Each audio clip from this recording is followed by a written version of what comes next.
ever have one of them days? One of them weeks? One of them months? I swear, technology is getting to me. This is the problem with being a pirate nowadays. Oh, I'm so frustrated. Anyway, we had a problem on Wednesday. We made a node that didn't function. We was trying to make a node that was better than previous versions of the node, right? But then when we was finished, a bug came in and got us at the last second. What I want you to know, I don't let things sit. I'll try and figure them out, and then I'll bring it back. And it turns out that was a bug. And I'm going to show you the problem, and I'm going to show you why it is, and how it was overcome, and that there is a way of making this work. So, without any further ado, let us get over to Natron. Alright, over here in Natron, we have two nodes here. Node number 1 is called better text, which should be blur text, or whatever. This is better text node. This is what we was making before. Alright? And over here is better text okay. Alright? One is bad, one is okay. So, what is the problem here? Let's first of all make our properties panel 2 so that we can look at both of these side by side. When we look at them side by side, alright, other than this, which should not have been... Let's remove the animation. There. So these two, the okay one and the bad one, look identical from inside our original graph. But they're wired up differently. And just to show you this, if we go into the point where it should be between our two keyframes, we should have motion blur. And with the better text node, bad, we can see we don't have motion blur, even though we've told it that it's supposed to have motion blur. They both have motion blur. But if we go over to the other one and view its output, we see motion blur. So the question is, why do we have motion blur with one and not the other?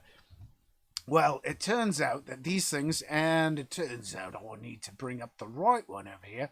So over here, this is inside the groups, okay?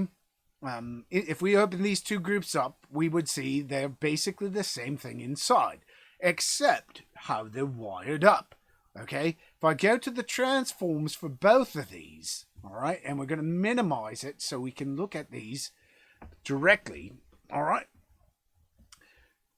This bottom one is the bad node, all right? This top one is the better node, the good node.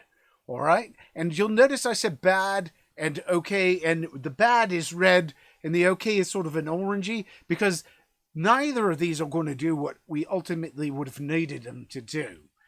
There's some limitations on what you can do with expressions when they're wired up the way they are.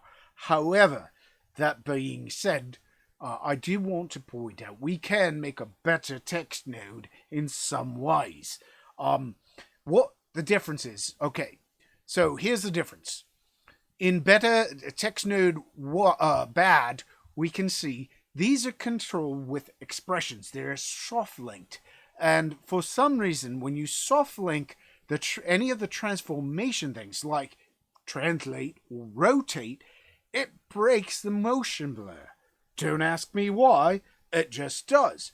But if we hard link them so that the node directly talks to the group node, those controls then function. They actually work, and that's what we're seeing here. And the reason that it wasn't working on Wednesday, the problem was that when I tried switching between the two, what I was doing is I was switching between the motion blur because I thought it was a problem with the motion blur. But it wasn't the motion blur. It was the transformations themselves. The motion blur didn't matter whether it was set up to be a hard link or a soft link. In fact, I had done another test where I had done a soft link for the motion blur, and it functioned perfectly fine for a switch because it's the translations that are screwing it up. Anyhow, we've covered that. That's it. I don't want to go any further into this. Today, what we really want to do is we want to get into what today's goal is. So today's goal is going to be doing this. All right? And what we see is a flaggy thing in the background. And the flaggy thing has text coming across it. And yeah, that's pretty much it. So, let's go back to Natron. And let's open up a new... Make sure... There we go. Good. All right. So, the first thing we need to do is we need to give ourselves a source. In my situation, now I'm going to apologize because I closed all my windows, so a lot of the things I had open are not open. I just need to grab my pictures again. There we go. All right. So this was the flag image I used on my earlier one, and it's the one we're going to use here. But unfortunately, I can't share this because it belongs to a business, so to speak, and I can show it because I own the rights to it, but I can't share it with other people, other than in this video or for this purpose. So what we're going to do, just to show that this can work with anything, and just going to let you know, unlike a lot of our previous videos, this particular image is a 4K. It's a UHD resolution. So we just keep that in mind if you're trying to do this in HD. Some of the numbers that we get today are going to be based off of a UHD stream, or at least a UHD end result, even though this is not being broadcast in UHD. That just happens to be what this image is, and as we know, Natron automatically defaults to whatever it is, and I built it around this anyhow.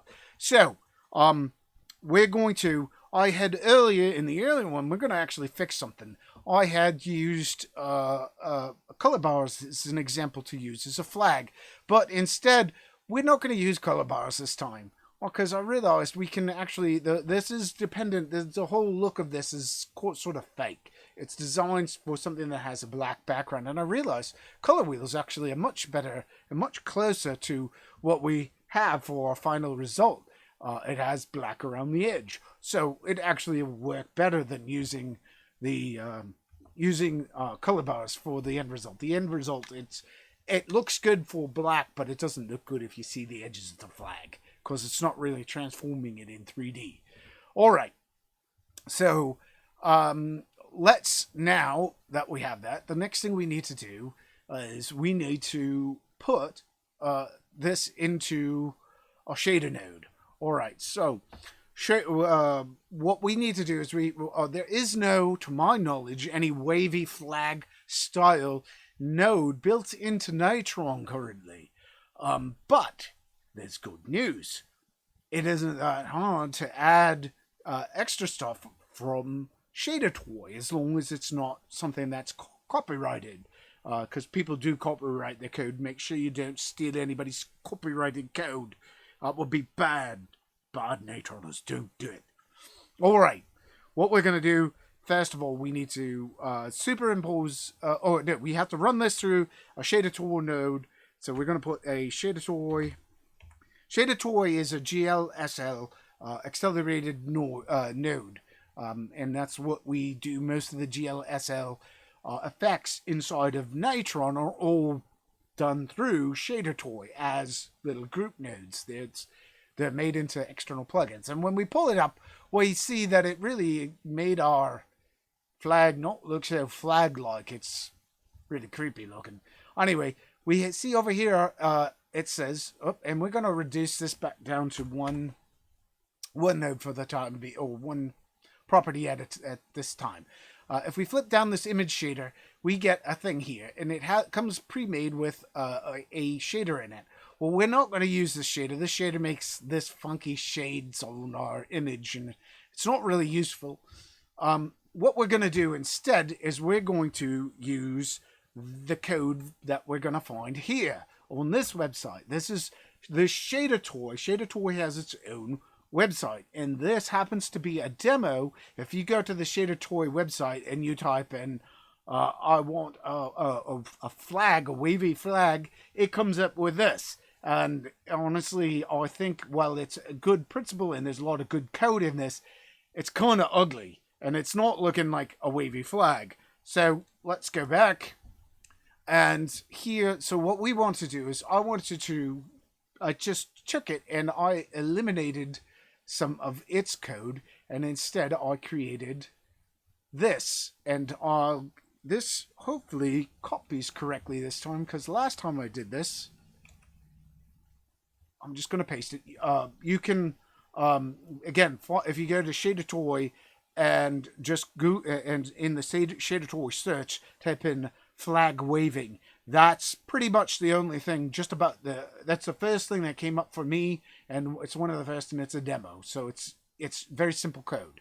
All right, but the difference is that I went in and I changed it. So I changed it to this, and I will post this code into the comments at the end, just like last time, I will post this code so that you guys can copy it and get these exact settings. All right. But we noticed that now that I pasted it in here and I've clicked off of it, nothing has happened to our node. No, it's not doing anything. It looks the same as before. That's because we didn't hit this compile button. When I hit the compile button, bam, it does something. The first thing we did is it stretched our flag to be bigger than the actual view. So we're going to have to fix that. But it also made it kind of wavery. And I don't want to actually play this until we fix this, the problem that we're seeing here, which is this is too big. It's cropped out our image. In fact, let's go over to our color wheel, and you can see it's cropped off a whole lot of that. We want to see that back. So what we're going to do is we're going to put a transform node in here and shrink it down a little bit. So I'm going to hit T, add a transform node. I hit my, made sure I had my read selected, hit T, added it between the read and the Shadertoy. And that pulls this up. And I'm going to take this and I'm going to just take this down to a fraction of what it is. I'm going to keep it taking it down. It's not shrinking it. It's not shrinking it. It's not shrinking it. But the image is looking really weird. And when we get down to 0.2, 0.1-ish, we realize that something really funky is going on here. Our flag's gotten it's like de-resolutioned. That's like really bad. It doesn't look good at all. And what's happening is that Shadertoy is looking at our alpha channel, and it's using the plane from the alpha channel to build our flag, okay, or the area around it. So if we go over to our transform node, and I'm going to just pull over to the side, and I'm going to go here, and I'm going to hit 1, and then go over to it. You can see our flag is really tall, it's tiny. I'm going to just turn off overlays for the moment. It's really, really small. And if I go to the alpha channel, that means our alpha channel is also really, really small. And if I show our overlays, this is how big our image is, but Shadertoy is only looking at that wee bitty spot in the middle. All right? So that's what's happening. That's why, oops, we need to go back from our alpha channel back to our thing. So we need to do something we need to merge our flag after we've shrunk it down. So let's reset this scale to 1. Okay. So we get our resolution back. And then what we're going to do is we're going to put in a constant over here. All right. And for the constant is going to work as our background or as our thing to lock in our resolution. So we're going to use that as our source. We're going to merge, or wait a minute, let me think about this. Do I want to? No, I don't. I want to use my original image as the source, and then I'm going to merge the other on. No. I'll take it back. On wishy-washy. I'm going to do. I'm just thinking about this. Oh, it doesn't matter. We'll use our original one. We'll do a merge here. And we'll say this is above it. It doesn't matter, really.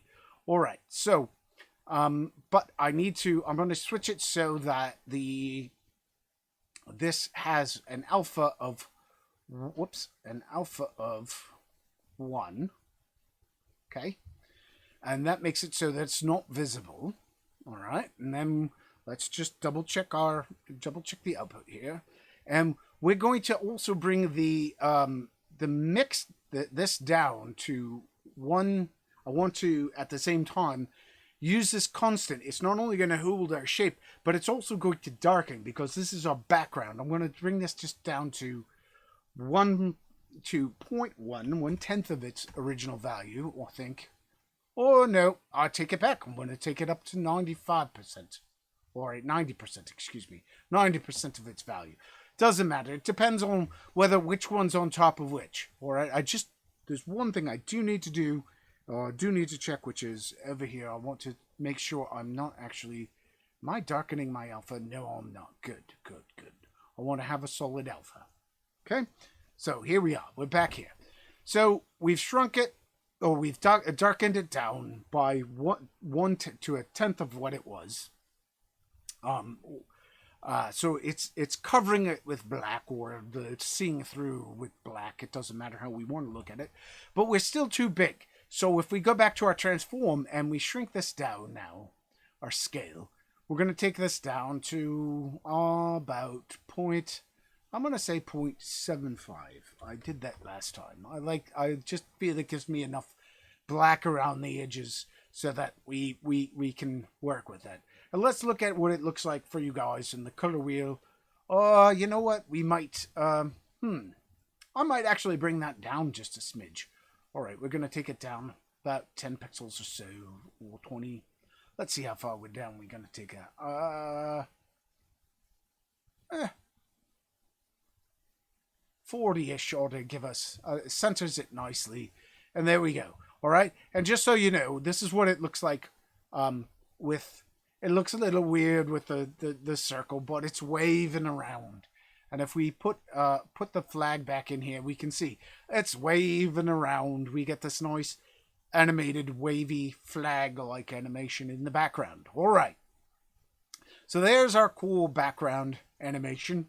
And again, you can replace the color wheel with whatever your own flag. I'll just tell you, all right, I'm going to just, for the sake of argument, I'm going to put in color bars.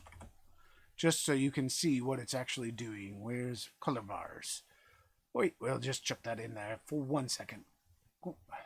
And this is what it looks like with color bars on it. All right, so we get something that's flaggy, wavy, kind of. All right, so there we go.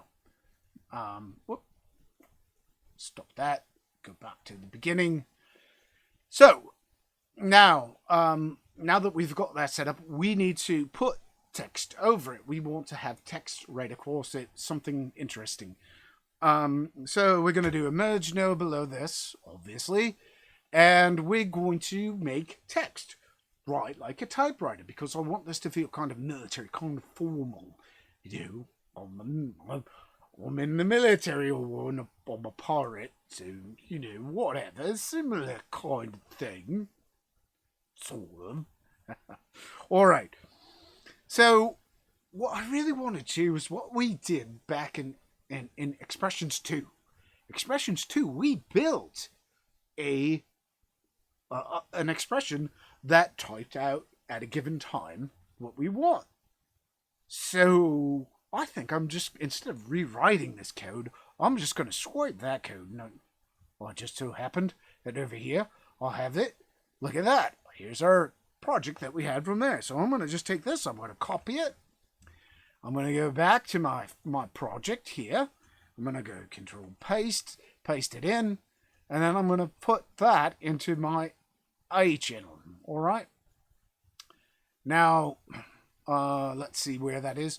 Now this is set up. If we all remember the expression for this, if I edit the expression, we have a start frame for those who missed this. This expression that's on this particular group has a start frame. So at frame 24, this starts doing something, and it starts writing text letter by letter, and it holds each letter before it writes the next letter. It holds it for 5 seconds, and that's what these two values are. It's the start frame and the hold time.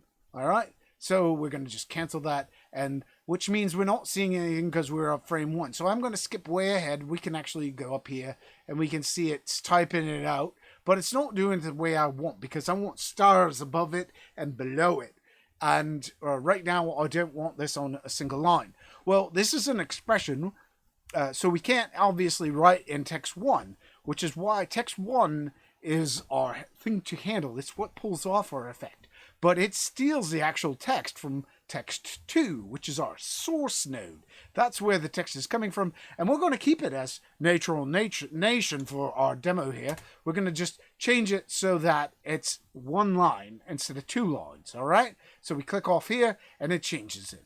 But we could write whatever just for the moment. I'm going to copy, I'm going to copy that, and I'm just going to type whatever. Okay, oops, and we don't want it.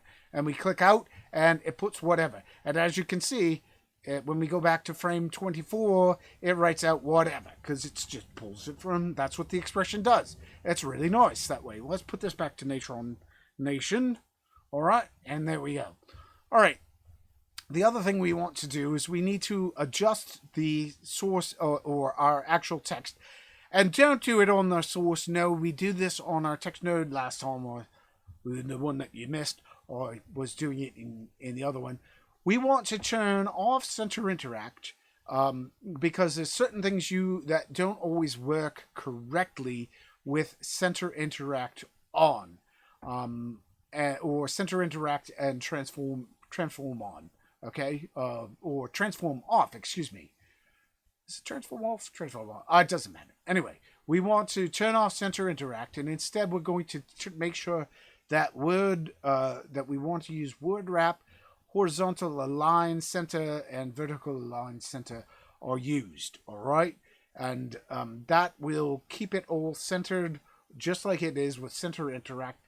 But there are times that some things won't always work, and it's always better, in my opinion, to use it to justify using this form over using the center interact, even though center interact is easier, especially when you're doing multiple expression type things.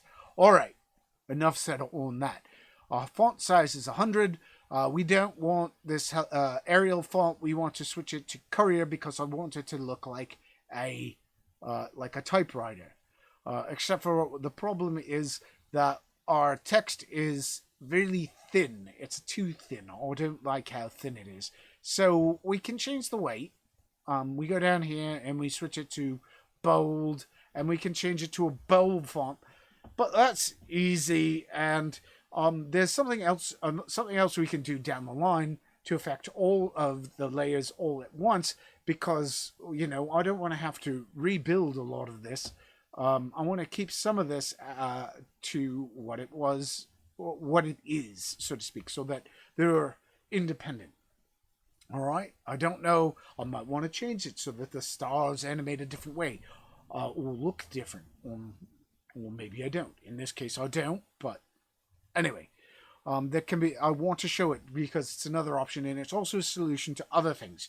One of the things that was brought up in a message a little while before this video, or the first version of this video, was that people want to know about rotor nodes. Rotor nodes don't by default have a way of doing outlines, but there's a way of doing outlines, I said, and I was going to show it in here, and we're going to get to that in a few minutes. That's going to be our ultimate solution to this. All right, so we're going to add a new text node. So I'm going to add tab, put in a text node. I'm going to do a text draw, and I'm going to, because I want this to merge over the other, we're going to be merging 3 different text nodes into one. So we're going to need a merge node. Our source is going to be text 1. We're going to hit 1 or hit merge, put that there. We're going to take text 3, merge it on top of it, and text 3 is currently just a default text node. So again, we're going to turn off transform.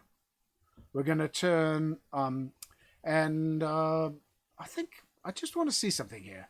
I believe if we turn on this, I just want to see something. Yep, it does that. All right, reset the center. All right, I just want to see something.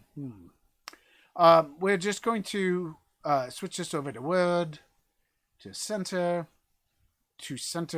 for there. So they match in that way. We're going to set the font currently. We can change this font The reason that I made it so that I want this to be its own entity is because I wanted the ability to potentially change this for whatever type of symbology you may want to use of this. What happens if you want to use like a squiggly or a pirate ship across this or something else? You could change your font this way and not use the same font. That's the reason I want to isolate it from the text that's Natron Nation. But for the time being, we're just going to use styles and we're going to keep it in the same font. But I just wanted to explain it why I'm not cloning or copying the original node. But I do want to keep it at the same properties for the most part, so I could have done it. Alright, so here we go. I believe we have everything set up the same way, and we're going to put in a bunch of, I don't know, we'll put in a bunch of parentheses. Parentheses. Percent signs. Oi. Parentheses. Those aren't parentheses. Just to verify that our font is the right size and everything else looks good. We are. The problem is that this is too low. So, I'm going to do something here. I did it slightly wrong in the last one. I meant to, when I did this, I told people what you want to do is you always want to use as few nodes as possible. I accidentally cloned the node in the last one. What I want to do is I want to, first of all, transform this. So I'm going to hit T to transform it because I don't want it lying on top of my Natron Nation, okay? I want it above it. So I'm going to move this above it by taking the transform node and transforming it on the Y. We're going to give it a positive. I happen to know from the last one that it's 110. So we hit 110. And it doesn't look so good with the percents or with the the percentages.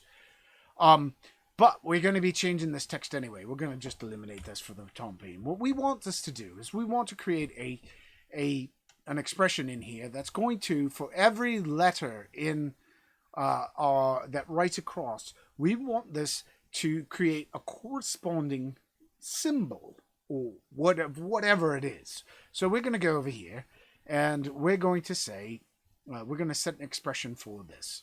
All right. And for this, what we need to do is open up our text one and we're going to just control drag the text area. Okay. And you'll see it says hard linking, but it's not, we're control dragging it into our text expression for text 3. Okay, when I let it go, it says text 1 get. Okay, now if we go back to text 3, this is, it doesn't matter here. All right, so what we're going to do here is we're going to hit return, and the first thing we know here is, notice here, is it says, I also want to point out here that we have nothing in, we're going to, for the moment, actually, I'm going to take my viewer node and connect it up to the transform node here. So we are just looking at the result of text 3, all right? So right now it's nothing. Actually, we're going to do it to the merge, all right? So that we can see that we're going to get a star for every, and I'm also going to turn off overlays, a star for every one of these letters, all right? So here's what we're going to do.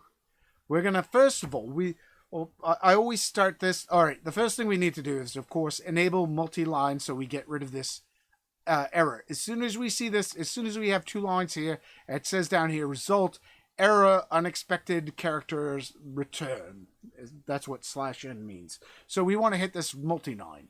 And as soon as we do that, the expression corrects itself. All right, but it's, well, we're going to just keep it there. What we're going to do is we're going to say we want to output this. We want to create, we're going to return some text. And so whenever I return text, I like to use the word out. That's what I'm going to be putting out to it. I'm going to tell it out equals, and then I'm going to put it in just empty quotes, okay? And then that means that at the end, what I need to now that I've got multiple lines here, and this is a multi-line thing, I have to use the return value. And we learned about this before, but lowercase, ret equals means return equals, and then I'm going to hit space out. So now we can see that our result has turned to emptiness. It's not returning anything. All right, so out is return is equal to nothing, and returning out, and it's doing nothing. So now I've told people that there are times when you want to define, when you're grabbing something from another node, you need to treat other nodes as variables. The type of thing we're going to be doing here is we're going to be using a for next statement to create our thing. Well, the thing that's interesting about for next statements is that when you put a node into it, it actually is pulling it in as a variable to the for next loop. So we don't actually have to predefine our text as or we don't have to assign it to something. In fact, if we assign it ahead of time, it actually, in this situation, will break the for next loop and we'll start getting errors because it doesn't evaluate it soon enough, and we'll get an empty thing and it comes back as bad. And it's way easier to do it this way. So we're going to go for, and we're going to say letter, because we're going to look at each letter in text 1. All right? It's very similar to what we did in with our condition statement, but this time we're looping. The math is being done on letter, and this is just the variable that it's going to be doing it on. All right? It's going to get. So it's going to loop through this however many times it gets the count of whatever it is on the given frame.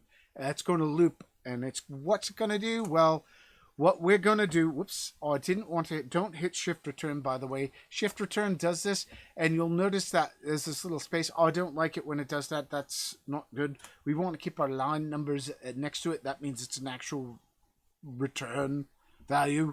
All right. So here, I want to hit tab because we put a colon at the end of the for next loop. That means we're indenting. This is Python again. We're going to tell it that the output, which is currently nothing, is going to be equal to the out, okay, or what the new out is going to be, okay, plus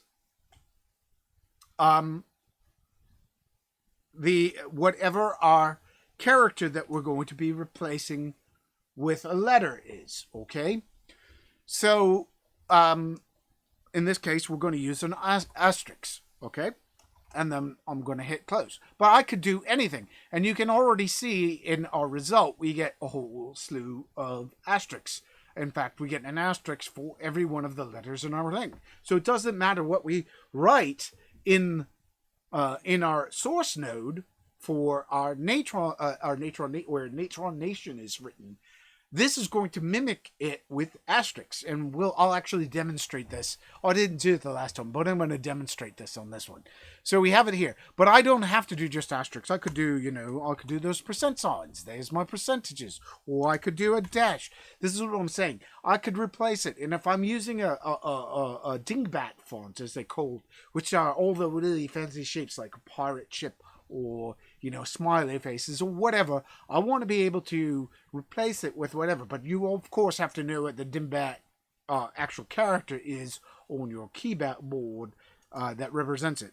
Anyway, we're just using stars or asterisks for little stars in our situation. So that's what our expression is going to do. All right. So there we go. And lo and behold, it's put the stars above it, and it's done one for each one.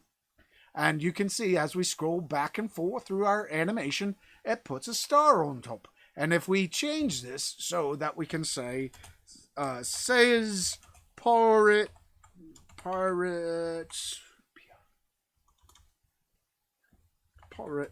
bell. All right. And then I click over here. We can see, oh, look at that. It went on all the length of it. It doesn't matter what we put into this first source node.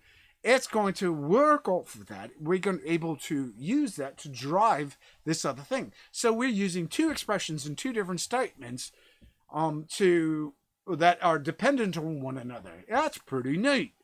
Now, the last time I had accidentally, in the last version of this, I had accidentally cloned this, and I didn't mean to.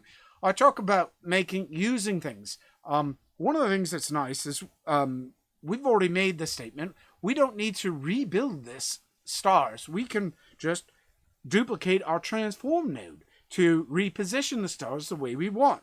So if I, actually before we do this, let's get this back to what it was.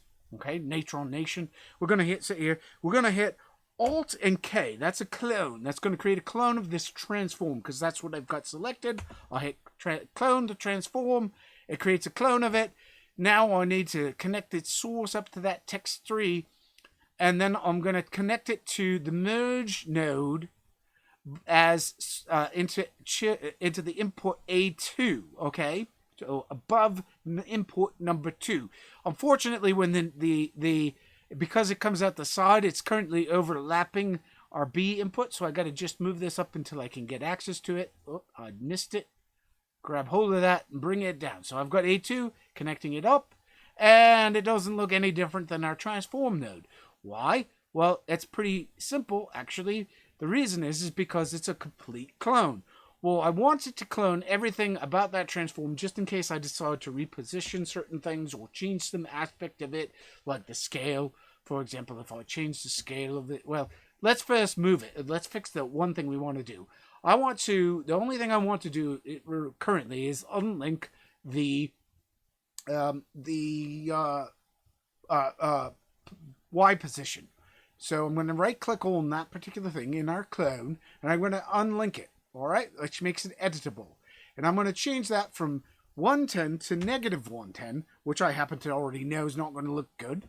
And we can see it's not quite good. And it turns out we need to make it lower. So we roll using my middle mouse button. I'm just going to, with the number 1, that 10 position, I'm going to scroll, move my middle mouse button wheel down until this gets to, I liked it at 170, negative 170s. So now our bottom one is negative 170. But the cool part about this is that I can, if I set this to like 100 for the X and I hit return, look at that. Both of them offset by the same amount. So I could do something where I could have, for example, the Natron Nation, I could animate that to come in from the left and the stars to come in from the right. Hey, that could be something interesting as they're printing out at the same time. Don't know if that's useful, but hey, options. It's all about having options. That's why we we want to keep this stuff isolated and working separately from the original. All right, and only modify the things we want. All right, so let's get this back to 0. So we're sitting there. We've got it coming in, and all right. So right, we've got this. Let's get further out to the end of this, and let's look at it over our final result. And oh yeah, it doesn't look right to me. It still doesn't look right. It's too thin. All right, time to get to that thing, that secret sauce to get outlines when something doesn't have outlines. All right, so I could add outlines to each one of these individually, but as I said, I wanted to keep these separated. Like if I wanted to, I could change the weight to heavy bold, but then I'd have to add heavy bold to text 3, right? Well, that would be kind of annoying. Can I do this another way that might simplify my life? So if I want to change the weight, and also that's limited, I can only make it so wide or so heavy. I can't really control it. I'm stuck with what's there. Let's look at another node called the dilate node. There's 2 types of nodes that are very related. There's the erode node and the dilate node. And there's the same thing, but they kind of initially work in opposite directions. All right, we're going to start off with dilate because dilate means to make it bigger, to expand it. Okay, so we're going to hit tab. We're going to type in D-I-L, dilate. All right, I hit dilate and I put it on here.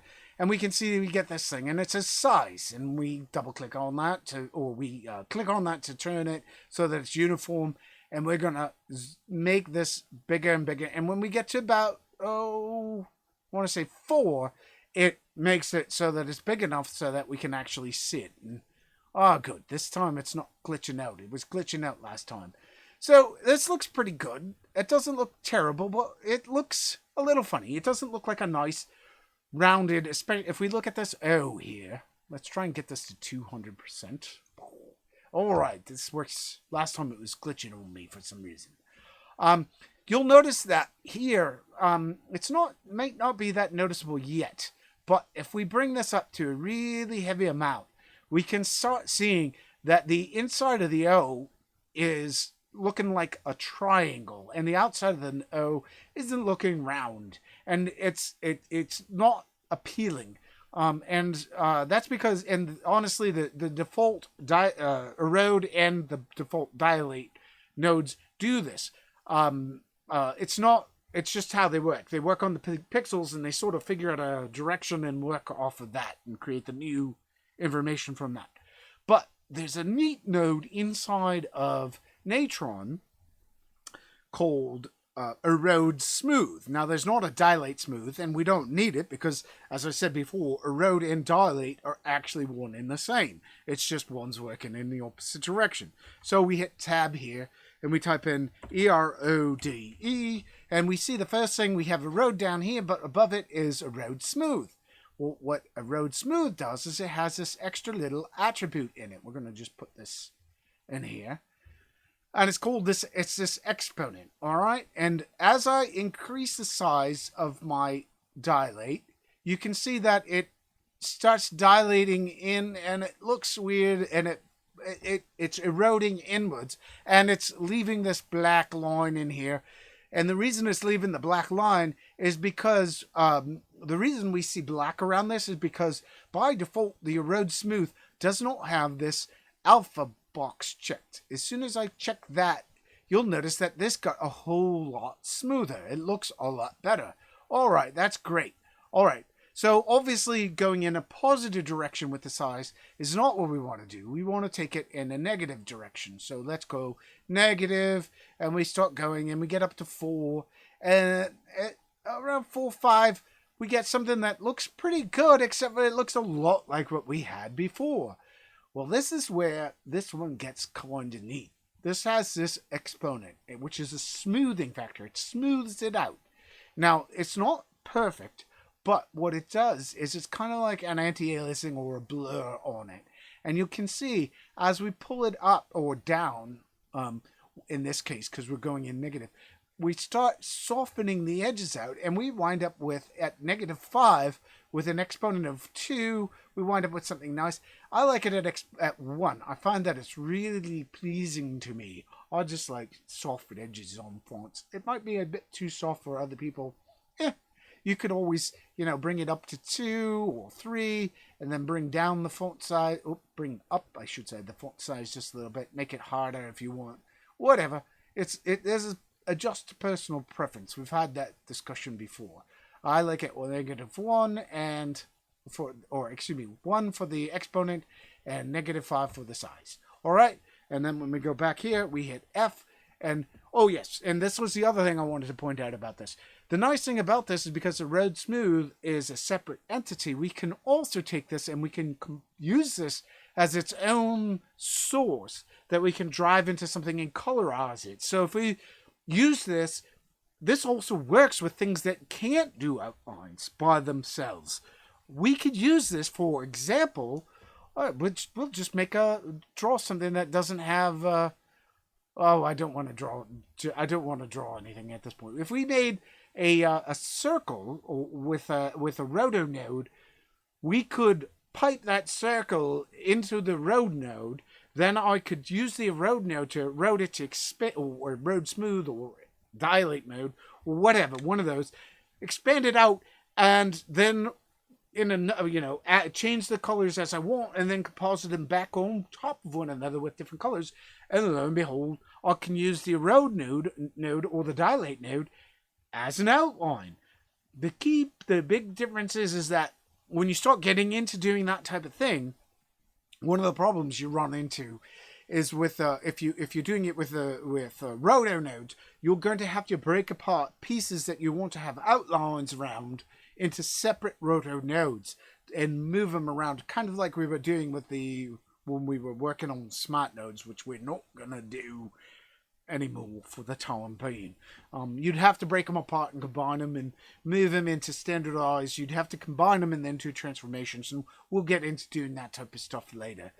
Some more of that, not smart mode, not smart node stuff, but we're gonna do we'll do more transformations on things. Anyway, enough about that. We're back to this.